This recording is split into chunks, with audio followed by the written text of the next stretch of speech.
ओम शांति। ओम शांति। आज के बाबा के मधुर महावाक्य। बाबा ने आज हम सबको सुख शांति की बख्शीश दी है, इनाम दिया है। हमें सुख में शांति में रहना है और हमें जो बाबा ने इनाम दिया है शांत रहने का, ऐसे बाबा ने कहा आपको भी सबको सुख शांति की बख्शीश देनी है।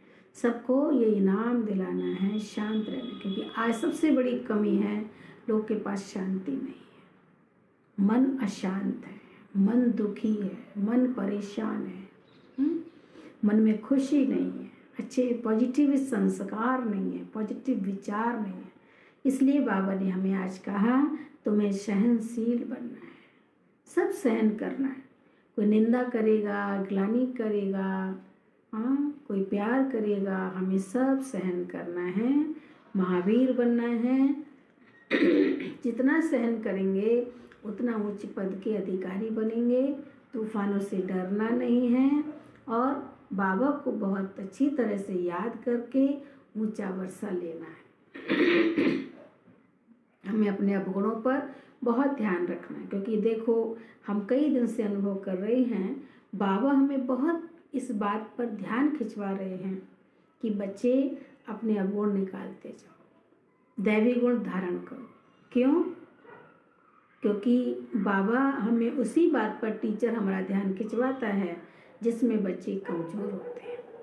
तो हम कहीं ना कहीं माया की वशीभूत होकर अवगुणों को धारण कर लेते हैं, या गुण भरे हैं वो निकलते नहीं हैं पूरी तरह से। तो हमारा टीचर हमें बहुत अच्छी तरह से शिक्षा दे देकर हमें विद ऑनर पास कराएगा ही। ये कितनी बड़ी टीचर की हमारी क्वालिटी है। तो हमारा टीचर हमें बहुत अच्छी तरह शिक्षा देता है। तो हम अब टीचर की पढ़ाई को बहुत ध्यान से पढ़ना है। तो आज के बाबा के मधुर बोल, मधुर महावाक्य, बाबा हमको आज के जो महावाक्य हैं बाबा के, वो 31/10/2020 की मुरली है। 31 तारीख को महीना पूरा होता है और 31 तारीख के दिन हमें अपने पूरे महीने का चार्ट देखना है। चेकिंग करो।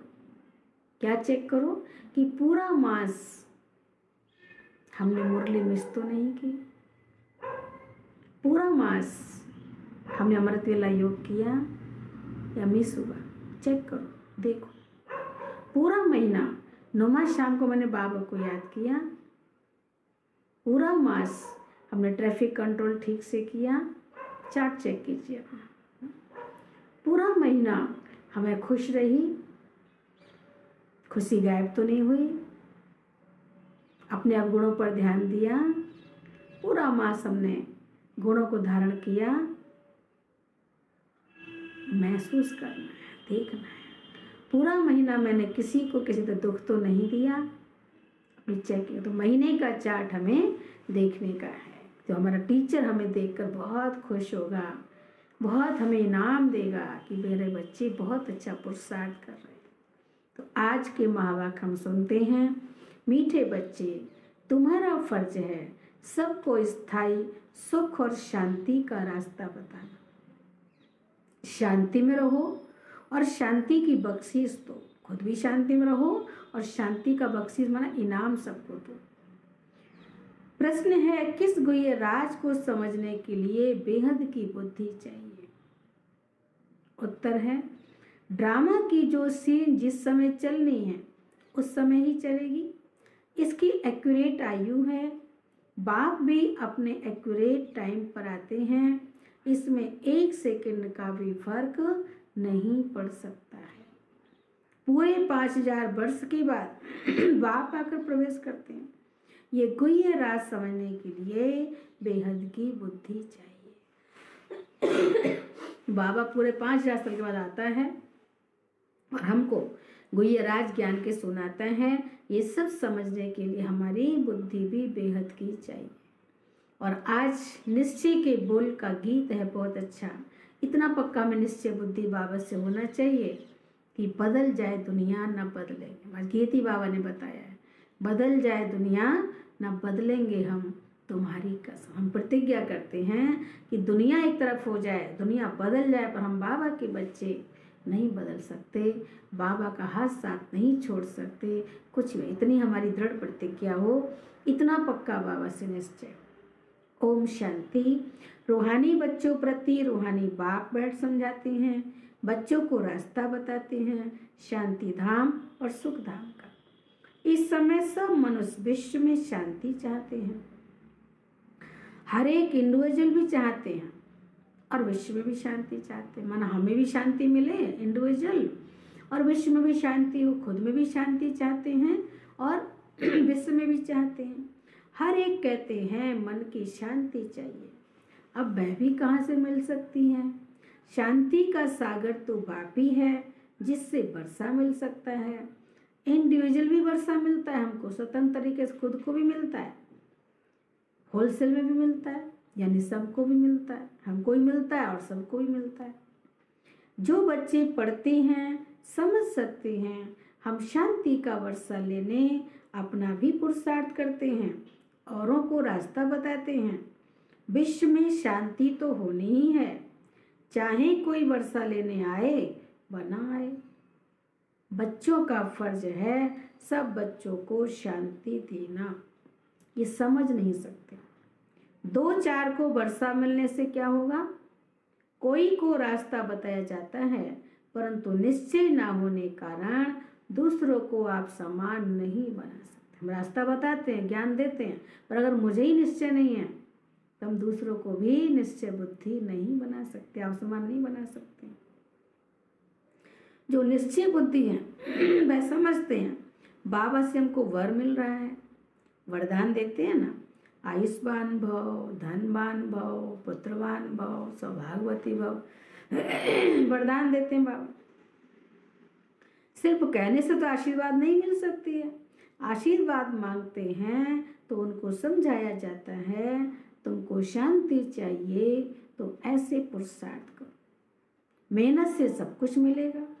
भक्ति मार्ग में कितने आशीर्वाद लेते हैं, माँ बाप, टीचर, गुरु आदि सबसे मांगते हैं हम सुखी और शांत रहें, परंतु रह नहीं सकते क्योंकि इतने ढेर मनुष्य हैं, उनको सुख शांति मिल कैसे सकती। गाते भी हैं शांति देवा, बुद्धि में आता है, हे परम पिता परमात्मा हमको शांति की बख्शीश करो। वास्तव में बख्शीश उसको कहा जाता है जो चीज उठा कर देवे। कहेंगे ये तुमको बख्शीश है, इनाम है। बाप कहते हैं बख्शीश कोई कितनी भी करते हैं, कोई धन की करते हैं, कोई मकान की करते हैं, इनाम देते हैं लोग, कपड़े की भी बख्शीश करते हैं।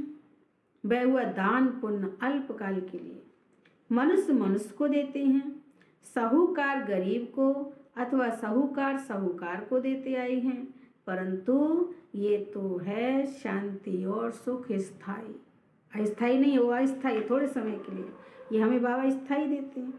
यहाँ तो कोई एक जन्म के लिए भी सुख शांति नहीं दे सकते हैं, दे सकते हैं आज दे दी पर कल दुख आ जाता है, शांति आ जाती है। बाबा एक जन्म के लिए भी यहाँ कोई सुख शांति नहीं दे सकते। क्यों?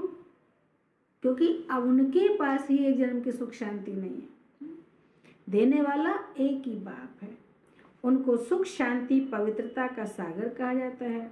ऊंच से ऊंच भगवान की ही महिमा गाई जाती है, समझते हैं उनसे ही शांति मिलेगी। फिर वह साधु संत आदि पास जाते हैं, क्योंकि भक्ति मार्ग है ना, तो फेरा फिराते रहते, कहाँ का घूमते रहते, भक्ति फेरा फिराते रहते हैं। वह सब है अल्पकाल के लिए पुरुषार्थ। तुम बच्चों का भी वह सब बंद हो जाता है। तुम लिखते भी हो बेहद के बाप से 100% पवित्रता सुख शांति का वर्षा पा सकते हो। यहाँ 100% पवित्रता दुख शांति है, परंतु मनुष्य समझते नहीं। कहते ऋषि मुनि आदि तो पवित्र हैं, परंतु पैदाइश तो फिर विष से होती है, विकारों से होती है। पवित्र भले हैं वो, पर पैदाइश तो विष से ही होती है ना, विकारों से।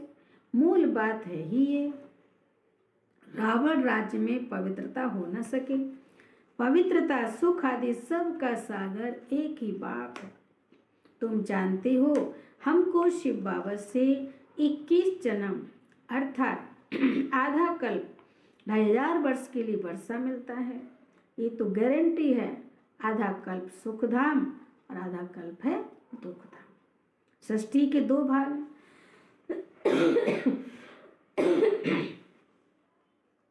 एक नई एक पुरानी। परंतु नई कब पुरानी कब होती है ये भी जानते नहीं। झाड़ की आयु इतनी एक्यूरेट बता न सकें। अभी बाप द्वारा तुम इस झाड़ को जानते हो।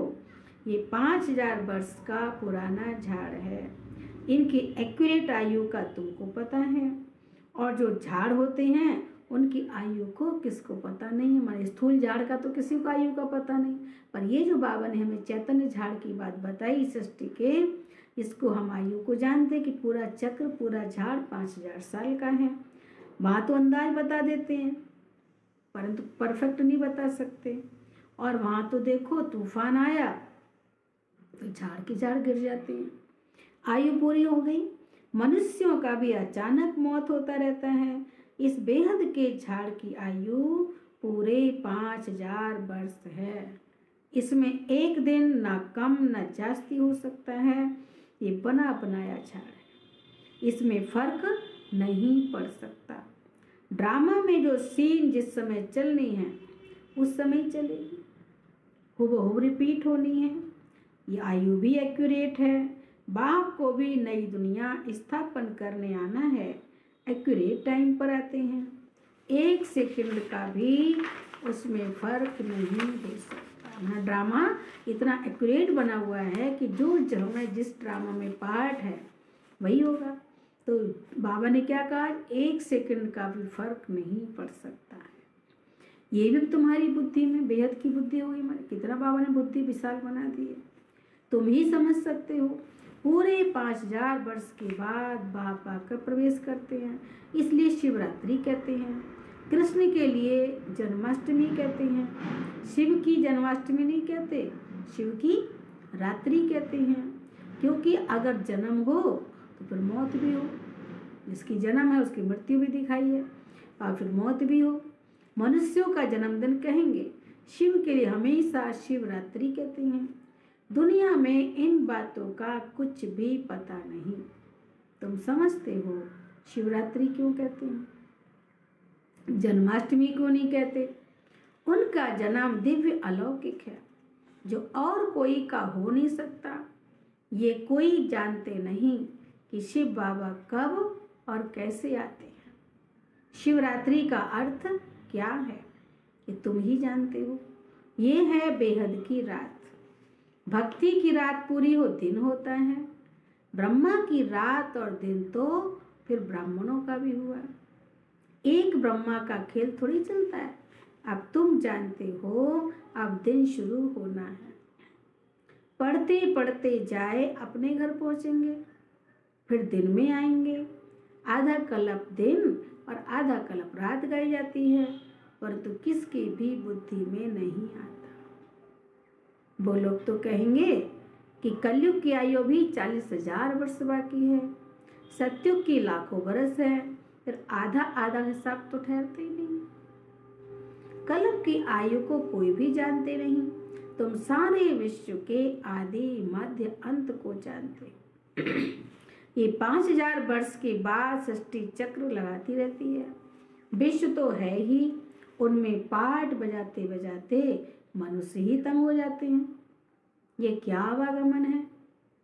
अगर 84 लाख जन्मों का आवागमन होता तो पता नहीं क्या होता।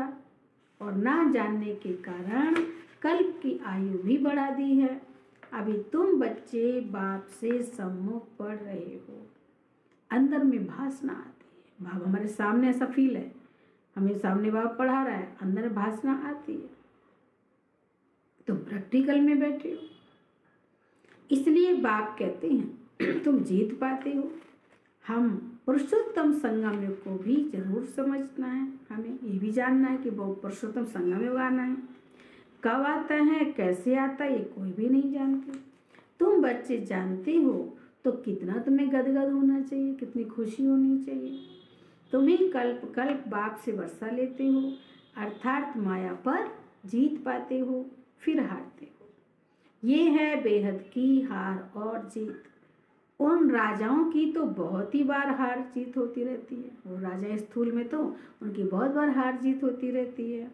अनेक लड़ाइयाँ लगती रहती हैं।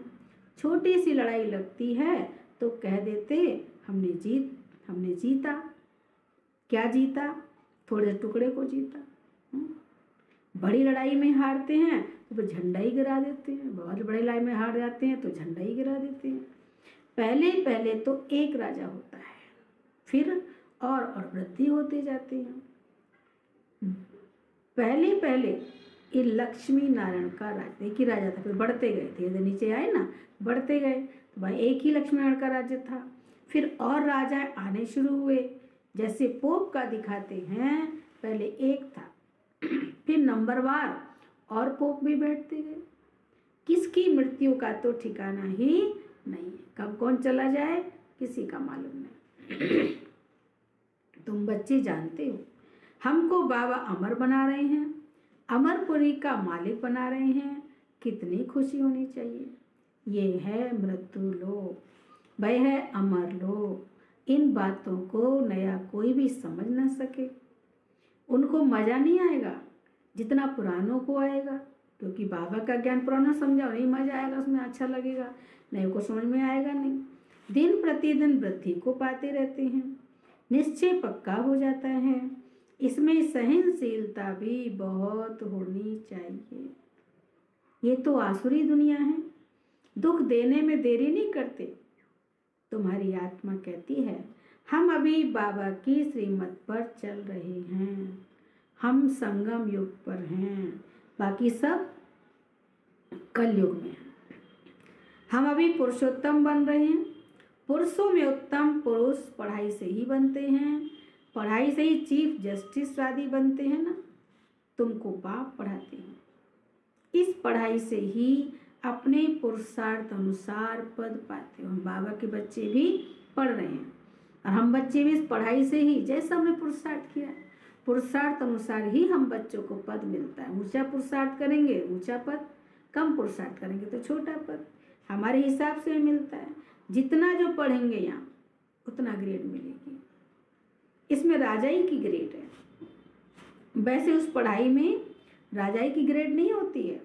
तुम जानते हो हम राजाओं का राजा बन रहे हैं तो अंदर में कितनी खुशी होनी चाहिए। कितना बड़ा राजा हम बन रहे हैं तो कितनी खुशी होनी चाहिए।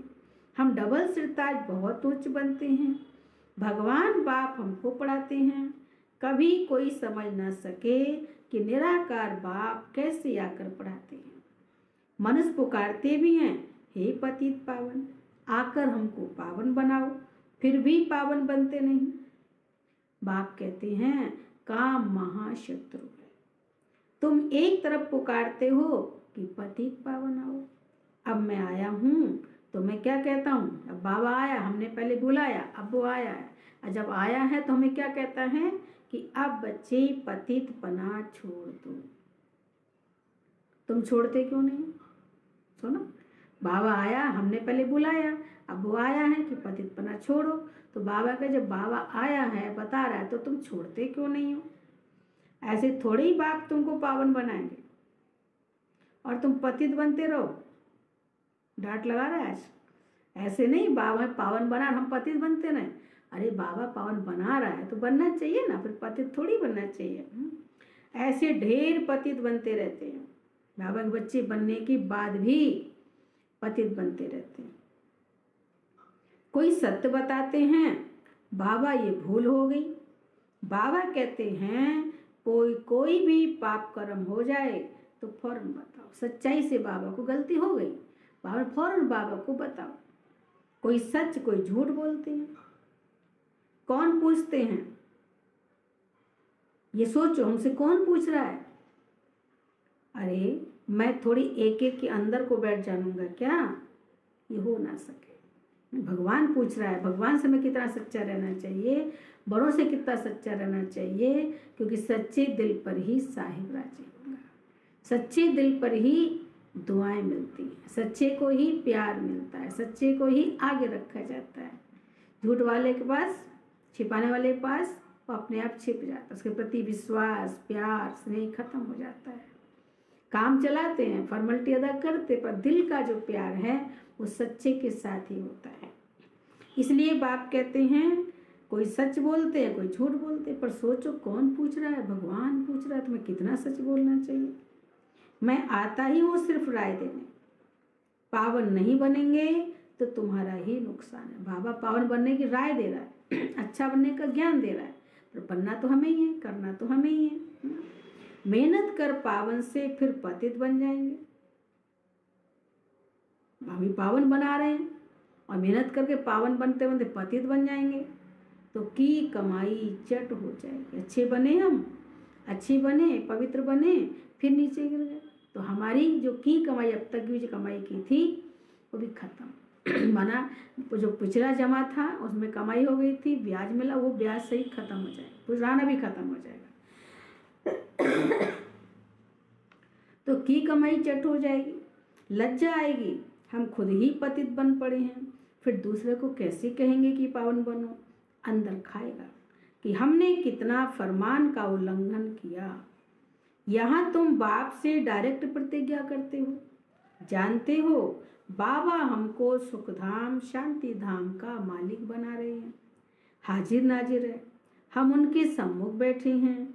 इनमें पहले ये नॉलेज थोड़ी थी, ब्रह्मा बाबा में भी पहले ज्ञान थोड़ी था, अभी बाबा को ज्ञान मिला सारा, तो पहले नॉलेज थोड़ी थी, ना कोई गुरु ही था जिसने ऐसी नॉलेज दी हो।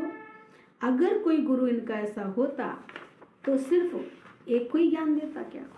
अगर ऐसे गुरु ने कोई शिक्षा दी होती तो खाली अकेले ब्रह्मा बाबा ज्ञान देता क्या? उसके बहुत सारे फॉलोअर्स होते। गुरुओं के फॉलोअर्स तो बहुत होते हैं ना, एक थोड़ी होगा। ये समझने की बातें हैं ना। सतगुरु है ही एक। भाई हमको रास्ता बताते हैं, हम फिर दूसरों को बताते हैं। तुम सबको कहते हो बाप को याद करो, बस ऊंचते ऊंच बाप को याद करने से ही ऊंच पद मिलेगा। तुम राजाओं के राजा बनते हो, तुम्हारे पास अनगिनत धन होगा, तुम अपनी झोली भरते हो ना। तुम जानते हो बाबा हमारी झोली खूब भर रहे हैं। कहते हैं कुबेर के पास बहुत धन था, वास्तव में आज बाबा ने कितना ऊंचा टाइटल दिया हमको। वास्तव में तुम हरे कुबेर हो। हमें बाबा इतना खजाना दे रहा है, कुबेर का खजाना देता, हम हरे कुबेर हो।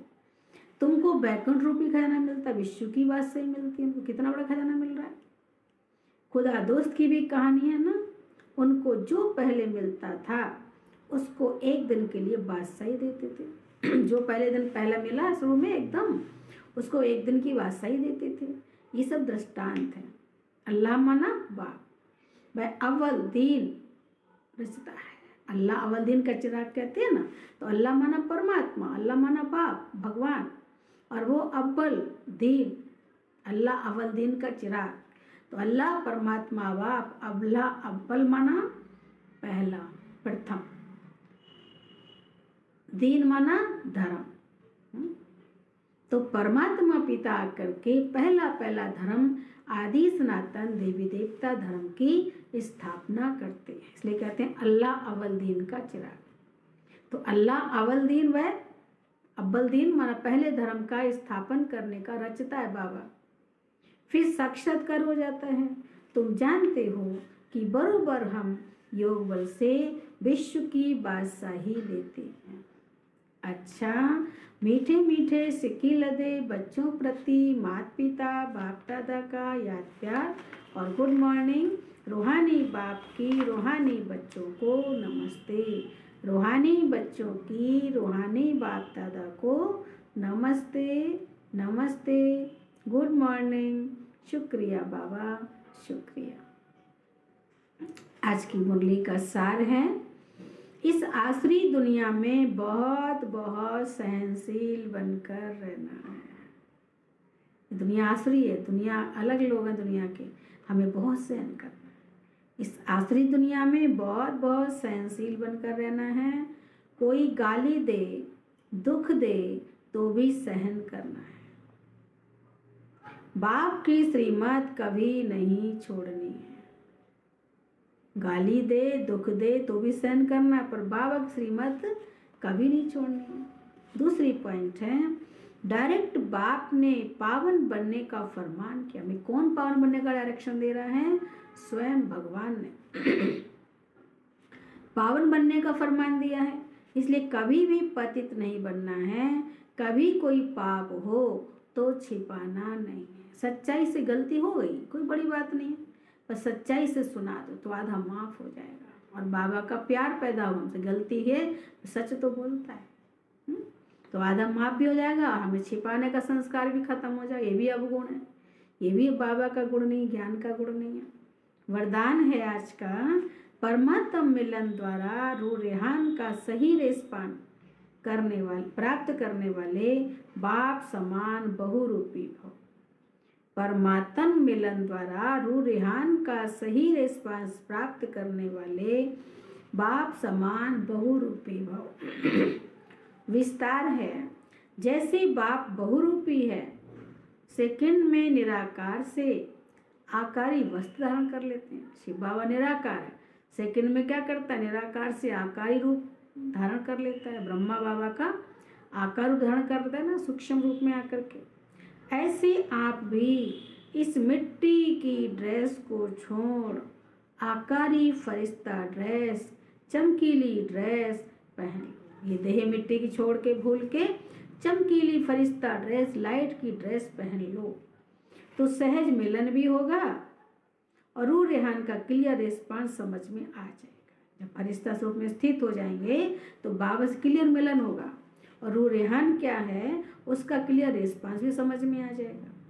क्योंकि ये ड्रेस पुरानी दुनिया की वृत्ति और वाइब्रेशन से, माया के वाटर या फायर से प्रूफ है। ये चमकीली ड्रेस है, फरिश्ता ड्रेस है, हल्कीपन की ड्रेस है, ये क्या होगा? इससे पुरानी दुनिया की वृत्ति, वाइब्रेशन, माया का या वाटर का फायर प्रूफ है। ना माया का बार होगा, ना पानी का होगा, ना दुनिया के वायुमंडल वातावरण का प्रभाव हमारी वृत्ति पे पड़ेगा। सबसे प्रूफ है ना, इसमें माया इंटरफेयर नहीं कर सकती। वैसे भी आप देखो, जब बहुत बाबा से जुड़े होते हैं, हाथ हल्कापन होता है, हमें बहुत लाइट लाइट अनुभूति होती है, उस समय क्या होता है?